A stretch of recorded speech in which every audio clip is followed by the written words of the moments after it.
Welcome to USA Global TV and Radio, where our mission is to provide education, entertainment, hope, and inspiration.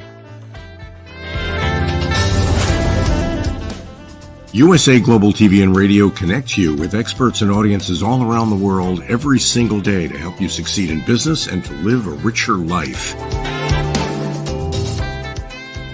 Visit us at usaglobaltv.com to learn about career and life-changing training and mentoring programs like the Listening Mentor. Subscribe to our newsletter to stay informed about our special programs and offers. Discover how you can become a guest on one of our shows or a host or producer of a USA Global TV and Radio show of your very own. That's USA Global TV and Radio, where the doctor is always in.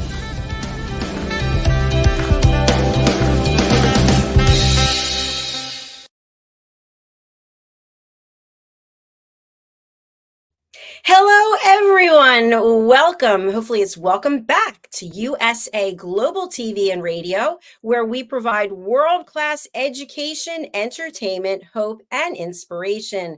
I'm Dr. JACALYN KERBECK, and our show today is The Power of Etiquette and Manners, sponsored by the British School of Excellence and founder, Mr. Philip Sykes. Let's welcome him to the show, as today we are discussing etiquette and manners at a conference. Welcome. Hello. Hello. How are you?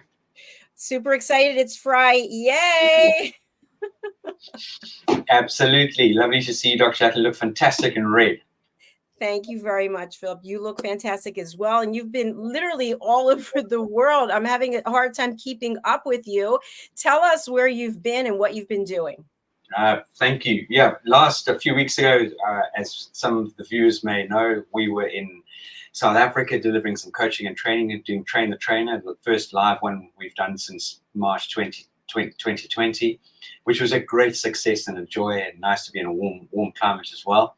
And from there, I got back, started another online Zoom Train the Trainer, and then I was flown off to Barcelona to work with a prestigious brand called Montclair and did a full day's conference with them on the power of etiquette and manners, and really focusing on a bit of EQ and understanding. It was a bit of a generic touching different elements of etiquette, manners, and emotional intelligence and customer excellence and mindset.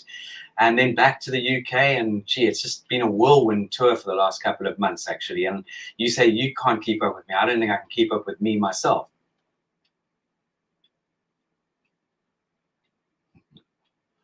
I love that. You are certainly making a huge difference in the world. So thank you for all the positive energy that you and your team are putting out there. So Phil, before we get into our topic today about conferences, which I think is really relevant because more and more people are attending conferences. People are speaking at them. A number of people on our platform definitely are keynote speakers, as are you.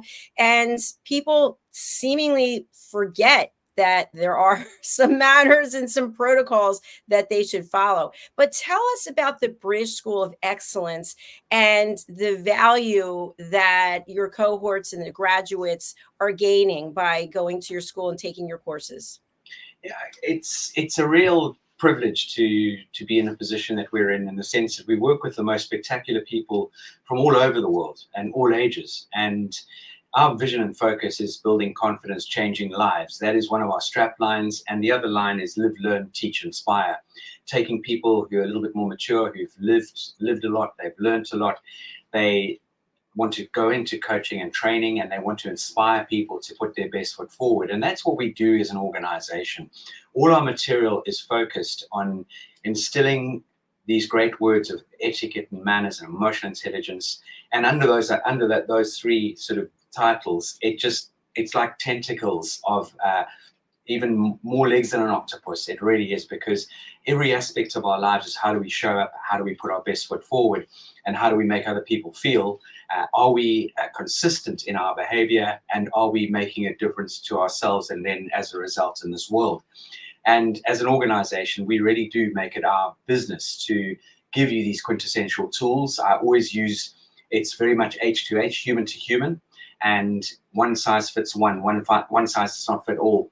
And this is what we really take a huge amount of time, effort, and energy in focusing with laser sharp focus on each individual, and making a difference in the approach that how we deliver the coaching and training to that particular person or to that particular group.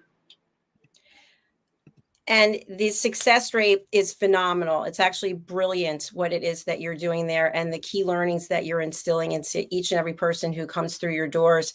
I'd love to talk about conferences. As I mentioned, you are a keynote speaker.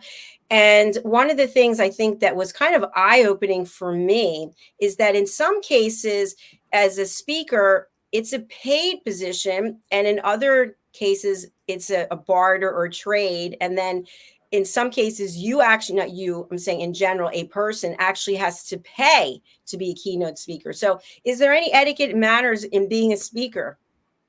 Most definitely. Like everything, you've got to show great respect for your audience. You've got to be able to learn to connect quickly with your audience. You've got to be able to come on there giving off confidence, even though you might have butterflies in your stomach or someone even breakdancing inside there feels like it. You've got to find tools on how you can work through your nerves and turn those nerves into giving you the adrenaline to perform and to show put your best foot forward. As a speaker, there's no not even a gap, not a small gap, to let the audience know that you might have had a bad night's sleep, or you're feeling a bit ill, or your throat is sore. You've got to show up for the audience, and that is the part you've committed to.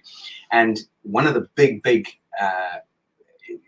for me, one of the biggest things along this, apart from the etiquette and manners surrounding this, is preparation and practice. You owe it, to yourself, but you owe it to the people who are giving up their time to come and listen to you, because time is one of our, along with health, is the most beautiful gift we have in this world, and time doesn't do refunds. So if you haven't prepared and practiced and really given all your energy on that stage or wherever you might be speaking from, you're letting yourself down, but more so you're letting the people in the room down.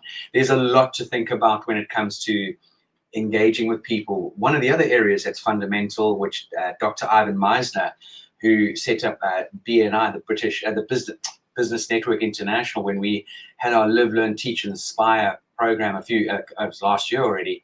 And one of the things he absolutely shared with us, that his team had to give him some tools and guidance on his body language. And he would be a big finger pointer and that sort of thing. And he was going to a country where finger pointing is just absolutely out. And I would suggest finger pointing should be vetoed wherever you go. You use a beautiful open hand and a gesture. And so you've got to polish your body language. You've got to polish the way you walk on stage. There's so many aspects to becoming a great presenter from the front of the room. I love that saying you just said, time doesn't give refunds, right? That's amazing. It's so true. So true. The time bank, The time bank won't give you any refunds, even if you pray and ask for it. This moment's gone. This moment's gone. And it is. We get 86,400 seconds given to us every day. Everyone gets the same amount of time. How you choose to use your time is completely up to you. So there's a whole scenario that revolves around that. And when you're late for someone, or when you mess people around in a venue or something, don't waste their time, because it's as close to as theft as you will ever get. Thank you for sharing that. Absolutely.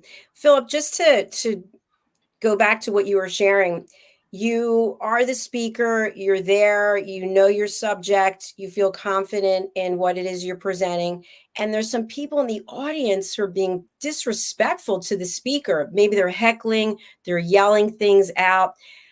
Do you address it? Do you acknowledge it? Do you say, gentlemen in the third row, you see, how do you handle that? Initially, I would just do a generic please. If everyone out there could just take the time and honor me or whoever it is speaking, I'd really appreciate that, because we all need an opportunity and a chance. Sometimes there could be nerves coming through, or you as the audience don't appreciate how hard it is to stand up on a stage in front of people. Remember, a speaker is always thinking, I'm going to mess up, or if I do. But what's lovely about practicing and preparing is that your audience doesn't know your speech word for word. So if you happen to lose your way a bit and bring it back on board, they're not going to know any different. It's just when you as a speaker are not professional enough. And no one should ever heckle or belittle anybody in life in general, but unfortunately people do. But coming back to your original question, it is something where you literally do a generic please. I've got half an hour with you. I'd really appreciate it if you could just focus and be calm and quiet and not disruptive. Everyone is here to benefit. And if it continues, then you can start to almost belittle them in a roundabout way. But you're not, you don't want to belittle people, but you want to make sure that it's very clear. You've given them a sort of a warning shot, so to speak, a very generic, friendly one, so to speak. And now it's down to excuse me. And it's very much Dr. JACALYN and audience is, if I stand up at the front of a room and I say, ladies and gentlemen, we've got a quick short half hour here. I'm not going to take any questions during this half hour. I will filter the questions at the end. Is that okay with everyone? And I get people nodding. And as you go into your as you start addressing the audience, someone says, excuse me, you say, sir or ma'am, please, won't you just bear with me? As I said, I'll answer the question in 30 minutes when I've finished my address to everyone. And you start going, and say, oh, excuse me again. And this time you just literally say, as I said, I will answer at the end. And just keep your hand there for a period of time, and then just continue as you're starting to speak. And that there will hopefully get them to shush. So there are many little tools that we can impart with our students on how to address these sort of situations. I love that, because you never know what's going to happen. And now that you shared what we can do, it gives confidence, so that if this does happen, you don't fall apart and start to crumble. Oh, please don't say anything. Now, here's my next question. As the speaker, you are doing your best and something happens, you don't get sleep the night before, you get to the venue late, you're clearly not organized. Do you come out there and tell the audience, hey, I'm really sorry, but I'm not feeling well today, this happened, that happened, blah blah blah? Or do you just launch into it and just launch into it? Just apologize and launch into it, Dr. JACALYN. There's no need to. It's the same as being late for a boardroom meeting. You come clankering in, sorry I'm late, and everyone's like, well, we know you're late, we'll just sit down and shush, and then afterwards go and apologize to the chairman or the CEO or whoever's addressing the board. It's not necessary. Think of, you have to have situational awareness. I agree with you. And something that's coming up for me, and I know you and I have discussed this before, if you're leading a course or you're teaching a class, and I found recently that people would like you to wait until everyone gets there. And my philosophy is, if something's starting at a certain time, you should be there before it's starting, not after it started and then expect that everyone's going to wait for you. But people feel that way. Yeah, it's extraordinary. Again, punctuality. If you are going to a meeting and it starts at 10 o'clock, if you arrive at 10 o'clock, you're already late. You should be getting there minimum 10, 15 minutes beforehand. Now, we understand that people can get stuck in various traffic jams, public transport, whatever might happen. Things do happen. My point is preparation is key in everything. And I bet you we all know those people who are always running late, who are always chasing their tails. And it's just because you don't, in my opinion, from my understanding and from my readings and studies, it's because we forget to structure and plan things accordingly. And when we do that, the likelihood of you continuously being late is going to start to diminish. And it's something that I truly believe we all can make an effort to change, that bad habit of turning up late or being late or rushing around like a headless chicken. I love the analogies you're coming up with today. They're excellent. And something else that you said I think is really important. If you are late, we're talking about conferences today, but for whatever it is that you're late, you simply apologize and drop it. I don't understand why people go into a long dissertation about why they're late. No one cares. Now you're disrupting. You already are late. You came in, you're making a big show of the fact that you're late, and now you're taking up people's time, which is also not right, not fair.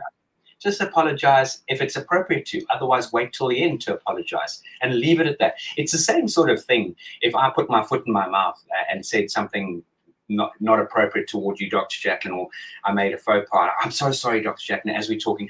I can't believe I did that. I'm so sorry. And I just keep apologizing. It doesn't help. Just say, I'm really sorry for putting my foot in my mouth there. It didn't come out the right way, and move on.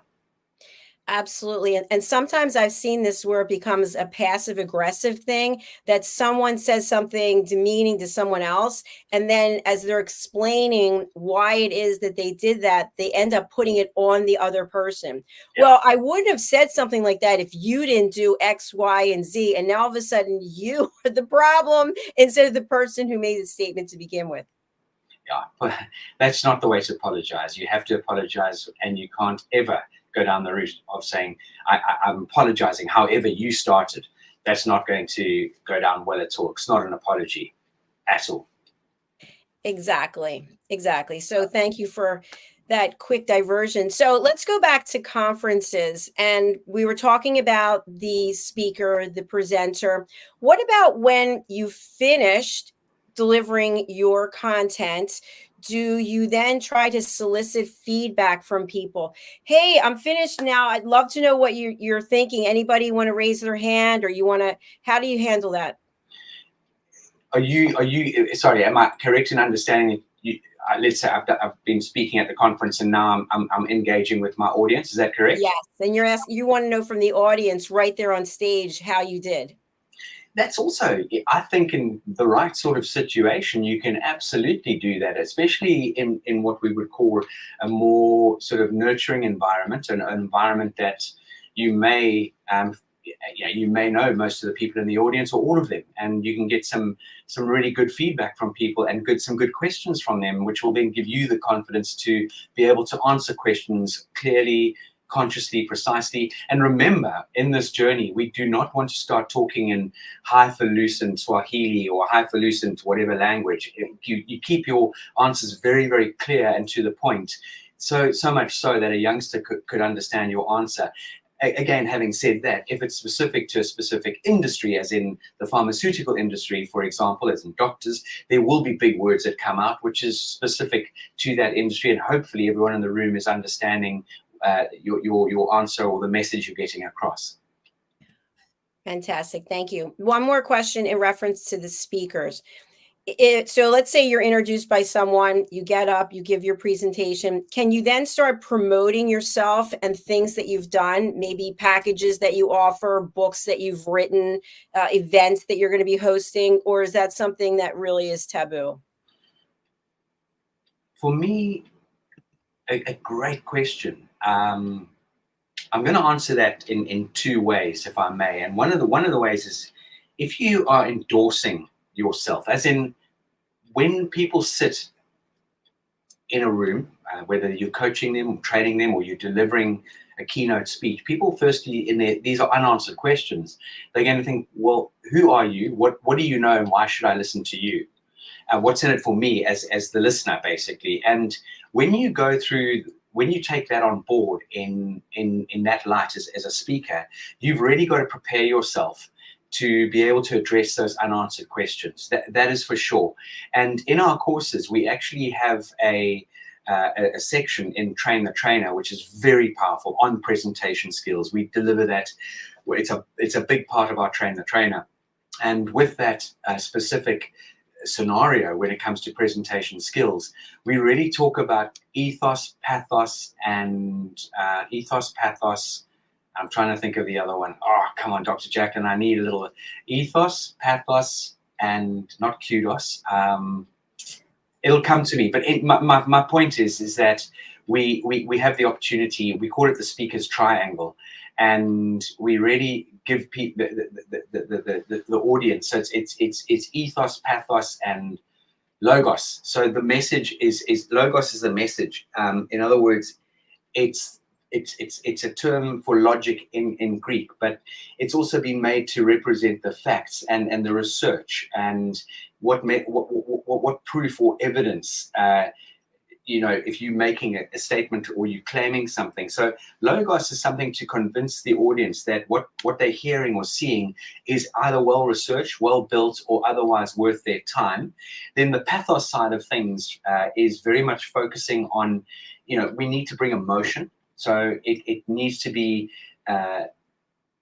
taking into account how we're going to make the audience feel or what the experience is going to be. In other words, the appeal of pathos makes the person either feel excited, they're going to feel sad, angry, they're going to feel motivated, jealous, or any other sort of number of emotions that may sort of persuade them to act based on what you say. So going back to your original question, if it's appropriate and you are promoting a certain scenario or yourself or product, very much you've got to bring that emotion, but it's got to be genuine, it's got to be authentic. And then on the ethos side of things, this is ethics, as you can imagine, that Greek word for the term ethics, but it's also to represent credibility of the person addressing the audience and making the communication, as in the speaker. The ethos very much establishes your message through a variety of factors, which would include status, awareness, your professionalism, the way you present yourself, it could even be celebrity endorsement and research. For example, Harvard University or Deloitte has recently written a report that 84% of organizations globally now are looking to make sure that their candidates have the right etiquette, manners, and emotional intelligence. So you've got to build your ethos to make your audience trust what you're saying. And this is absolutely crucial. I'm so glad that you shared that. That was new information for me. So thank you. And hopefully the audience is getting some new information as well. Speaking of the audience, more and more, at least the last conferences I attended, which were before 2020, people had their computers, they've got their phones. I know at a number of conferences, they have some type of interactive session where you actually use your phone to answer questions. They do polling and then they take the number of or the percentage and they share with everyone that people were paying attention, they weren't paying attention. But the phone and the computer themselves are distractions. And as you and I both know from the power of elevated listening, you can't be listening and looking and doing, even writing notes. You're missing some of what the presenter is saying. So what is etiquette and manners in terms of digital electronics that you have with you while you are at a conference listening to a speech? In my, again, strong opinion here, Dr. JACALYN, it's exactly the same as going to the cinema. When I was at the cinema with my son and Kerry on Saturday, we went to go and see Kung Fu Panda 4, and we had the opening before the curtains literally rose to start showing the film. They make it very clear, ladies and gentlemen, please, phones off. The white light is distracting. Make sure your ringer's off. No talking during the show. Please consider other people, blah, blah, blah. And it so happens we had 3 teenagers in front of us, or just maybe slightly, they must have been late teens, drinking tequila in front of us on their phones. And eventually I said to the one young man, I said, please, the announcement just said no phones and you're actually not allowed to bring your own booze in here. And could you just refrain? And they were chatting amongst each other. Eventually, I think Kerry just tapped the back of the seat and we went, shh. And this gentleman turned around in no uncertain terms and started using every swear word under the sun toward me. I just stood up. I wasn't going to intervene, and I went and called security, and they were politely removed. But this, I know it's a bit of a story, but going back to conferences, there's no need to have your phone on, put it on flight mode and put it out of sight, because that in itself is going to distract other people in the audience. If you've got it on your lap and you keep fiddling with it, looking at it, it's disrespectful to the person addressing everyone. And people have become so addicted to their devices. It's actually a pandemic we're facing with the addiction to digital devices, and it doesn't serve you, and it's disrespectful. I agree with you, definitely. And I just want to share a personal story, which I've already shared before here, and I've shared it with you, but I think it warrants repeating. I wasn't at a conference, but I was at a sales meeting, and my boss and I were pitching to the executive team, and it was a big opportunity, $5 million. And the decision makers were all at the boardroom table, and I stood up to present, and the three of them in front of me were on their phones. And I just stood there, and I could feel the sweat dripping down my back because I felt really nervous, because I know the other people are looking at me like, why isn't she starting? And finally, one of the gentlemen looked up and he said, "Are you going to start?" And I said, "I'm waiting for the three of you to show me the respect that I deserve by putting your phones away so that you can focus on what I'm saying." And I literally was shaking in my boots, so to speak, but they apologized and they put the phone, but I wasn't going to start presenting. They're the ones making the decision and they're not even listening. So it's, to your point, you have to call people out at times, because we all deserve that respect to be listened to, because otherwise, what's the point of being there? Absolutely. When you hit the nail on the head, and congratulations, or well done for doing that, because a lot of people wouldn't have had the courage to do that. And you're right. You've got to step out of your comfort zone and let people understand or know that that's not okay. It's not okay. But again, you weren't shouting or aggressive. You just put it in perspective, and hopefully, the deal came through because they ended up showing huge respect for you, and the fact they respected the fact that you said, "I'm not going to continue until you gentlemen are engaging with me and fully present."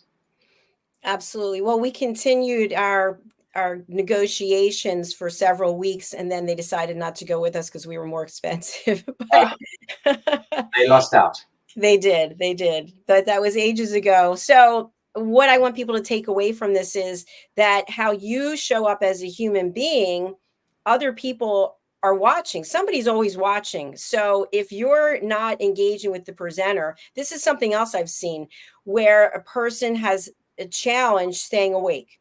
So they get up and they start walking, they start pacing in the back of the conference area. What about that? Yeah, again, it's going to disrupt a lot of people. Now, a two-pronged approach. If it's a room where the whole conference is dark and the speaker is pretty much literally under the spotlight, you're not really, as a speaker, going to see a lot of the time. Depends how big the conference room is. See all the way to the back. It's not appropriate to get up and start moving around when there's someone speaking. Again, I know people might push back and say, "Yeah, but what if it's a large stadium?" That's completely different. We're talking about an intimate conference, and a conference can obviously expand to couples of thousands of people. I don't think that would make much difference if someone was. Yeah, I've been fortunate to speak on various stages, and one of them was in LA many years ago, and it was 3,000 people in the room. And quite frankly, I was very much engaged with my audience. And it didn't really bother me, people coming in and out of the doors. It didn't. I was so in the zone and focused, and I wasn't going to let something like that trip me up or disrupt my presentation and delivery. So again, as a speaker, as someone delivering, you've also got to prepare yourself that there will be interruptions, and you've just got to run and go with the flow. The worst interruption is when they interrupt you verbally and they start heckling. That's when you can put the fire out. But if someone needs to get up and go and stretch, just let them do so. Or let them fall asleep in their seat. Thank you, Philip.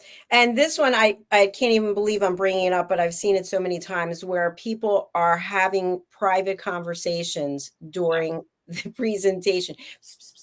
And they think because they're whispering that no one can hear them, but you can hear them. Absolutely. It's just, again, it's completely out. That should be ruled out. And again, as a speaker, I'd say, please, ladies and gentlemen, appreciate it if you keep your conversations to the end, your own conversations to the end of my delivery, and keep it generic. And until someone continues, you say, "Excuse me, sir or ma'am, I've asked once already. It's very impolite," and let them know that, hey, that's not. I'm not going to accept your behavior in my domain while I've got the time to address you. Absolutely. Now, the conference, the presentation is over for this particular time period, and it's time to eat. It's time for lunch. And many times at a conference, they have a buffet where people are lining up. And I've seen this, people start taking extra things that are packaged and they're putting them in their bag, taking them, or people are taking huge heapings of food. What are your thoughts about that? Because people will say, well, I paid for it. I can take as much as I want. Yeah. Well, with all due respect, unless you're on the complete bread line, I think it's inappropriate on all levels. Even if you were on the bread line, that's hugely bad-mannered to do that, and just it's a no-no. 100%. It really is. It gets my goat, so to speak, when people pile their plates up sky high and they sit down, they have a couple of mouthfuls, and they think, I've had enough of this, and they go and get another plate of something else. A, that's food wastage, and B, they're eating with their eyes. There's a lot of greed going on, and it's just inappropriate. At a conference, and my guidance here, which may come across as obvious, but a lot of the time obvious doesn't jump out to a lot of people, is to take small portions, have a couple of small things, a small few portions on your plate, complete the meal, and then go back and get something further to snack on. And you don't need to be hustling food into your bag. Maybe the odd bottle of water if you're going back into the conference, that would be obviously, I think, acceptable, but it's bordering on theft. Yes, definitely. It's something to really take notice of. Just take what you can eat and then eat what you've taken. Now, I've seen this happen also. People get a plate of food and maybe their cohorts are sitting together at a table and there's no more room, or their friends are together. And then they're literally walking around looking for some place to sit. They finally sit down, and then the other people act like they're not at the table. They even say, hello, my name is, and they're getting that cold shoulder. So you are still at a networking event every time you're at a conference. Isn't that correct? You should jump at the opportunity if someone new joins you at your table, and introduce yourself with warmth and a smile, and connect with them, engage with them, because you just never know who you could be meeting and how that person might make a huge impact on your life, or vice versa. It really is fundamental. Get out of the narrow-minded mindset and be broad-minded, and having a what can I learn from this individual that's just joined the table attitude. It is so key. And making someone feel comfortable is truly an honor and a gift. And you Yes. never know where that's going to go, because you never know who's connected to whom. And you and I know, because we've talked about this many times, but when you're networking, it's about giving value. It's not about taking or asking. And I think many times people will attend a conference not just for whatever the topic is or who the speakers are, but they're looking for opportunities to network with others. And as you mentioned before, we've had people on this platform talking about networking. What are some tips that you can give when it comes to networking etiquette? Always have a what can I do for you attitude when you approach or you're engaging with people. That is the first thing. It's not what you can do for me. So a lot of people might construe networking as, I'm going to go out there and see if someone can give me a job. That might happen down the line if you've built a rapport and trust. So if you think about networking, it's very much about the opportunity to connect with people and to see how you can support them and open up about things that you might be able to do for them. It could be, I think I may have shared this on one of the shows before, it could be you're visiting the UK and I meet you at a networking event in the US, and I say, where are you staying? And I make a suggestion of a few places, and I'll give you a few other ideas that you could add to your itinerary. And you might say, I love history, and I'll make a suggestion that I really think you should go and see the Natural History Museum. So it's offering, it's really giving people something that they can chew on, so to speak.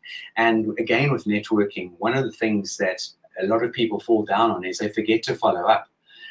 We go to these events, we're spending our time and energy there, and I'm also going to put in that caveat, don't, alcohol front, try not to wolf back the alcohol, because that's not going to serve you either. You're going to leave the event fairly tipsy, and the next day you wake up no doubt with a bit of a hangover, and you've pretty much forgotten who you spoke to, or it just seems to be a bit of a haze. So again, the follow-up is so important. It's all good and well going to a networking event, but the follow-up is possibly the most important part of that, because that is where you can add even extra value via an email. It could be a WhatsApp, it could be a telephone call, whatever the medium is that you choose to connect with that individual is. But I would always encourage a follow-up email. Personally, that's what I would normally do.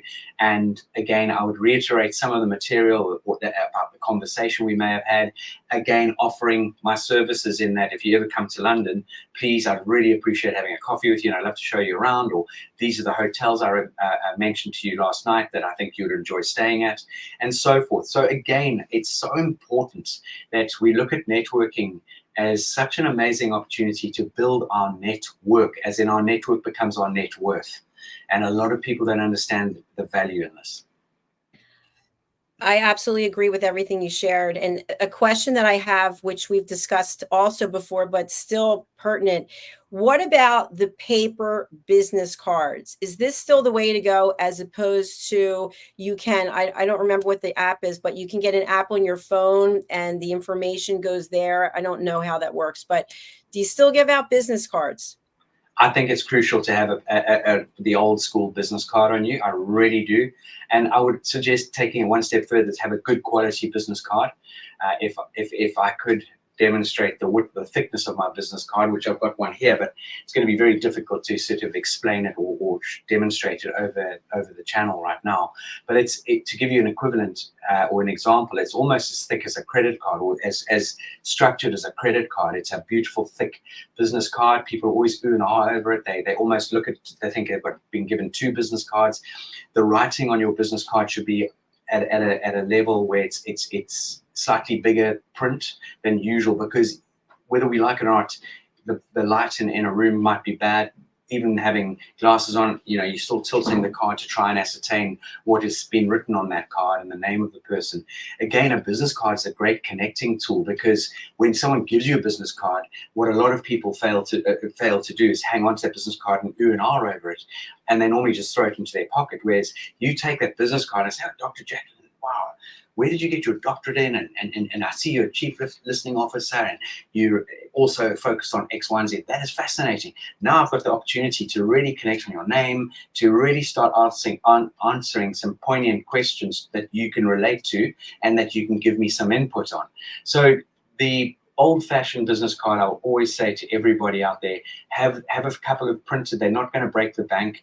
Make sure it's good quality. You don't need to have them embossed and spend lots of money on them, unless that is something that's very much going to suit your brand and part of your brand. I'm also going to share with you that, yes, there is the digital business card on LinkedIn now. I only discovered this about a year ago.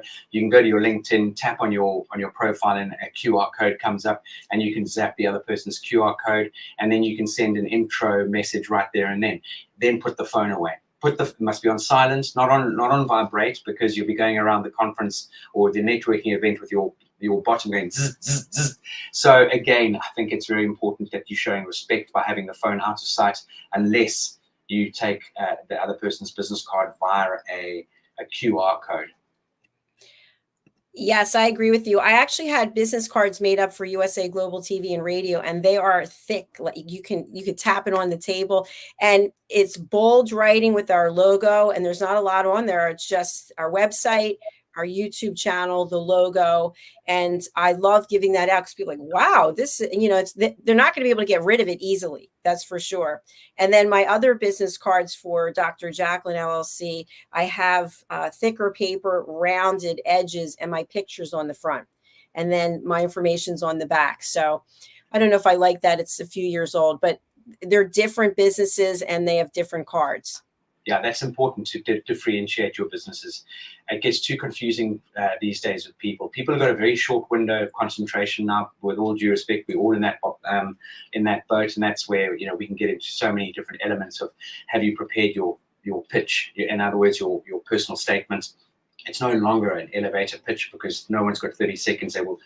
You'll lose them in a second if you go into blah blah blah blah blah. But yes, I like the idea that you've got 2 separate cards. There's quality. And I'm a big advocate in certain situations, in certain circumstances, certain businesses, for you to place a picture on your business card, it makes you memorable, and it's, you know, it's definitely going to serve you. And on that point, if you're running a business, Dr. JACALYN and Daughters, and they get this card the next day, what? I don't even know what that woman does. I just Dr. JACALYN and Daughters. But then they flip the card and they can see you have a TV channel, you have a radio station, you're in multi blah blah. Then now that clicks. So it's important that don't waste the rear of your business card, because that can act as a little thumbnail sketch, resume or CV. It's very true. It's like having a digital billboard that it's featuring you. People are driving by, they see the billboard, they see your card, and there they have just a brief synopsis of how you can bring value to them and how to easily get in touch with them.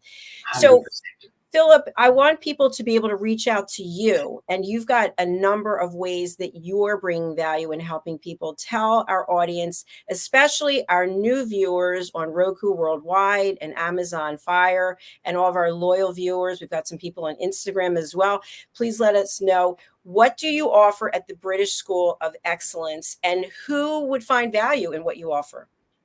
Thank you.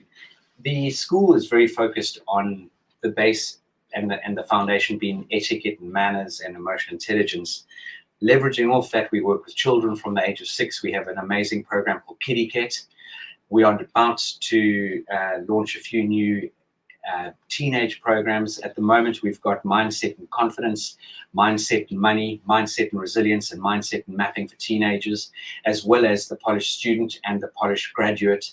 We then go into our senior courses under the etiquette training there. Dr. JACALYN, you'll see we do the polished professional for adults, and yeah, whatever age, but it's generally for adults. We do the train the trainer. It's an amazing program where people who want to enter into our sector, in our industry, they can come on a 5-day intense program where we will support them thereafter, and that does certify you. Again, we were the first organization in our sector to ever become accredited by awarding bodies, so we've gone through a rigorous vetting process, not by one but by 4 bodies, four individual bodies, and that just shows that we are very serious, and we have the platform and the credibility behind us.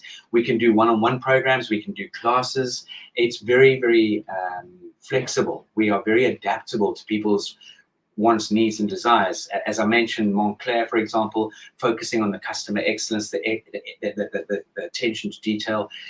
We work with the Four Seasons Hotel. We work with Alfred Dunhill. We work with beautiful brands out there, as well as schools, universities. So it's a very wide reach, and everything we offer and deliver is for everybody out there. It doesn't matter where you come from in the world.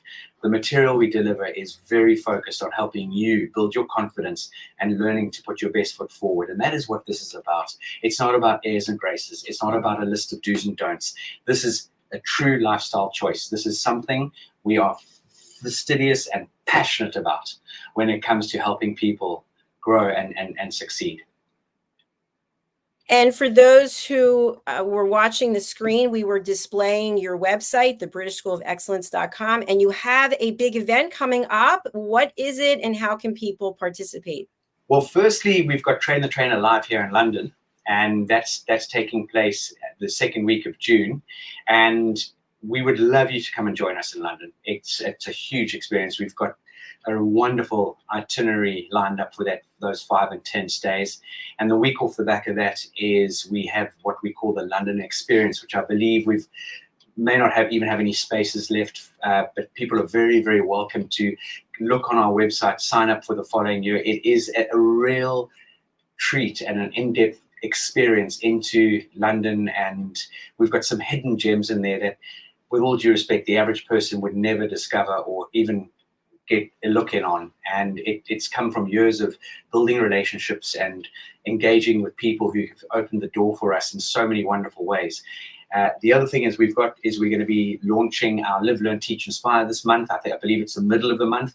I've got the most wonderful guest who is an ex-South African but been living in America for many, many years.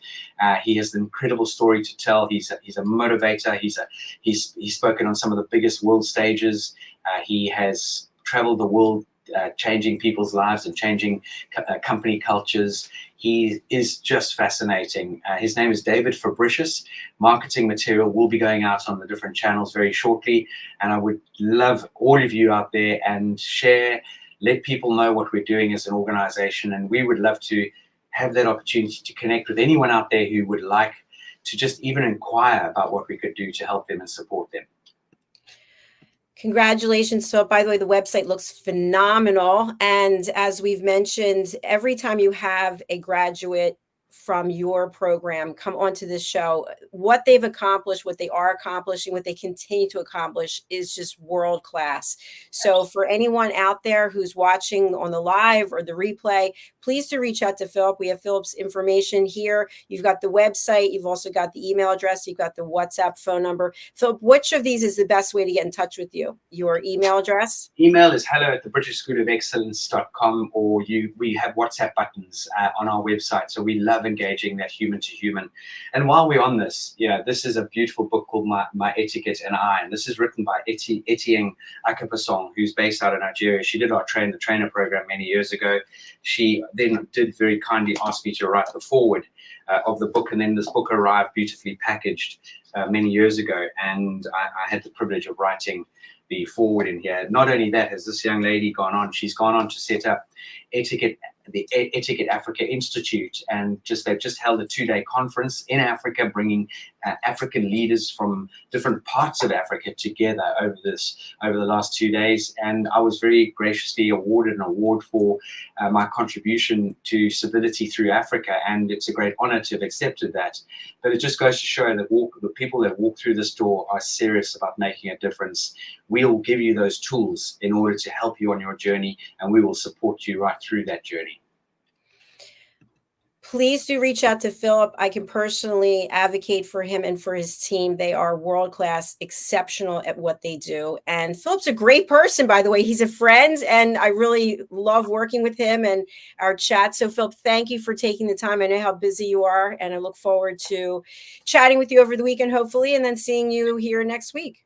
Wonderful. Have a fantastic rest of your day, JACALYN. And I look forward to hopefully getting a word in this weekend. It would be lovely. Fantastic. All right, I'll be in touch. Take care. Bye-bye. Bye. Thank you, everyone, for watching, for listening, for being here. I personally really do appreciate you. As we continue to grow our platform, we are now also on Zizzle TV, which Zizzle TV celebrates ethnicity. And if you have a Roku TV or an Amazon Fire TV, you can look for USA Global TV. You can download our app. You can also look for Zizzle TV. You can download their app. We're also on E360 TV. You can download their app. So we are many places as we continue to expand, because our goal is to reach as many people across the world as possible, because we're sharing education. That is our primary mission. So if you go to our website, usaglobaltv.com, you'll see we have about 40 some different shows, and you can watch the shows in the archives on YouTube, or you can also watch our shows live, as you are right now if you are watching live. So thank you again for being here. We'll be back with our next show, and let's take a look and a listen to Philip and the Polished Professional. USA Global TV and Radio proudly presents our partner and sponsor, Mr. Philip Sykes and the British School of Excellence. Building confidence, changing lives. And now, proudly presenting the Polished Professional. On a transformative journey with the British School of Excellence's comprehensive suite of masterclasses, crafted to elevate your professional and personal life. 8 outstanding modules will elevate you to the next level. Module 1, Exploring Life's Purpose, delves into the depths of self-discovery, guiding you to chart your unique path to fulfillment and success. Module 2, Mastering Professional Presence and Confidence. This masterclass is a deep dive into the art of self-assurance and commanding presence, which is essential for standing out in today's competitive landscape. Module 3, Learn the secrets of visual impact, how to curate a personal style that amplifies your professional brand. Module 4, Mastering Professional Etiquette and Communication Excellence. navigating the nuances of corporate interaction with grace and tact. Module 5, elegance in eloquence. We impart powerful techniques to captivate and persuade any audience with your oratory skills. Module 6, unlock the potential of your emotional intelligence, EQ, and harness the ability to connect, empathize, and lead with emotional savvy. Module 7, mastering DISC, building a gateway to understanding behavioral styles, fostering better personal and professional relationships. Module 8, mastery in dining etiquette, building your confidence to perfect the subtleties of dining with finesse, enhancing your social savviness at any table. Step into the Polished Professional program where poise, elegance, and excellence aren't just taught, they're instilled for life. Join us to redefine your potential and polish your professional edge. To learn more, go to thebritishschoolofexcellence.com. The British School of Excellence are investors in people. Let us invest in you.